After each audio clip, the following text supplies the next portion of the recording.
শিরিকের ভিতরে কি কি আমল আছে, যেই সমস্ত আমালগুলো শিরিকের অন্তর্ভুক্ত। আমাদের দেশে অনেক মানুষ এই শিরিকের আমলে অন্তর্ভুক্ত, তারা না জেনে এই শিরিকের আমলগুলো করছে, তারা জানেও না যে শিরিক করছে। এর মধ্যে একটি হলো তালিকুত তামিমা, তাবিজ ঝুলানো। কেউ যদি তাবিজ ঝুলায়, আল্লাহর নবীর একটি হাদিস রয়েছে, মান আল্লাকা তামিমাতান ফাকাদ আশরাকা, যে তাবিজ ঝুলালো সে শিরিক করলো। সুতরাং এই তাবিজ ঝুলানো থেকে বিরত থাকতে হবে। নাম্বার 2, ইস্তিগাসু আহলিল কুবুর, মাজারে গিয়ে মান্নত করা, মাজারে গিয়ে সন্তান কামনা করা, পীরের দরবারে গিয়ে সন্তান চাওয়া, পীরের দরবারে গিয়ে জান্নাত কামনা করা।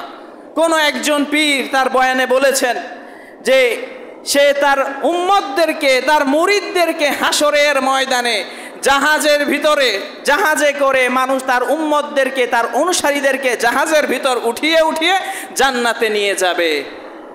হাসরের ময়দান এটা মামার বাড়ির আবদার নয়, সেটা হবে আল্লাহ রাব্বুল আলামিনের বিচারের মাঠ। সেইখানে নবীদের কোনো কথা বলার অধিকার থাকবে না, আর সেখানে আমার দেশের পীরদের কথা বলার অধিকার থাকবে।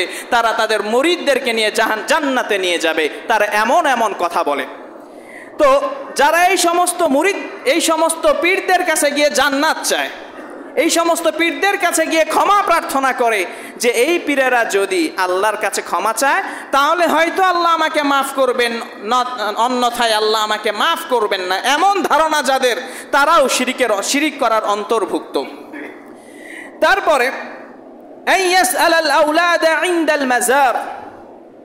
অনেক জায়গা আছে, অনেক মাজার আছে, অনেক জায়গা আছে যেখানে মানুষ গিয়ে সন্তান কামনা করে।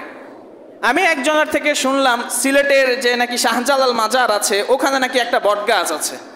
তো এক ভাই তিনি নাকি একটা লাল সুতা কিনে ওই বট গাছের ডালে ঝুলিয়ে দিলেন। তাকে জিজ্ঞেস করা হলো, ভাই আপনি কেন এই লাল ফিতাটা, লাল সুতাটা বট গাছে ঝুলিয়ে দিলেন?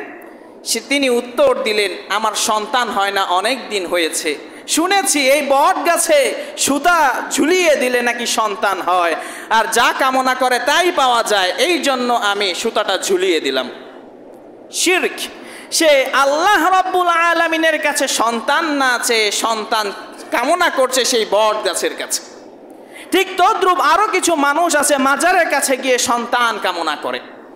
এইভাবে যারা আল্লাহ তাআলা ব্যতীত অন্য কারো কাছে সন্তান কামনা করে তারা শিরিককারীদের অন্তর্ভুক্ত, তাদের জায়গা হলো জাহান্নাম।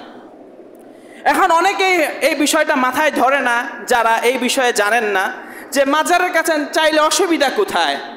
আরে ভাই, আপনি যে মাজারের কাছে সন্তানটা কামনা করছেন, পৃথিবীর বুকে আর যত প্রাণী আছে, একটা কুকুর দেখেন, একটা কুকুর সে 1 ডজন বাচ্চা দেয়, সেই কুকুর কি কোনোদিন মাজারের কাছে গিয়ে সন্তান কামনা করেছে?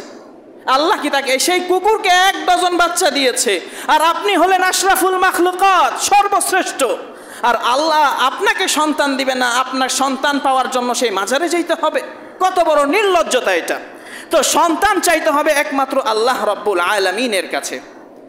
তারপরে আমাদের দেশে আরো কিছু কিছু কুসংস্কার আছে যে ছিঁড়া জুতা যদি গাছে লাগিয়ে দেওয়া হয় বদ নজর পড়ে না। এটা হলো শিরকি ধারণা।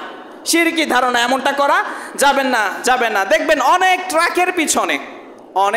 ট্রাকের পিছনে ছিঁড়া জুতা লাগানো থাকে, ঝুলানো থাকে, যেন নজর না পড়ে। তো এই সমস্ত ধ্যান ধারণা বিশ্বাস করা যাবে না। তারপরে আমাদের দেশে ছোট ছোট বাচ্চা যারা কোলের শিশু, তাদের কপালে আমরা টিপ লাগিয়ে দিই, এই জন্য যে টিপ লাগিয়ে দিলে কোনো বদ নজর তাদের কোনো আক্রান্ত করবে না, বা কোনো কুদৃষ্টি তাদের কোনো ক্ষতি করতে পারবে না। এই সমস্ত ভুল ধারণা, এগুলো শিরকি ধারণা। এই সমস্ত ধ্যান ধারণা থেকে আমাদের বেরিয়ে আসতে হবে, এই সমস্ত ধারণা থেকে আমাদেরকে বেরিয়ে আসতে হবে।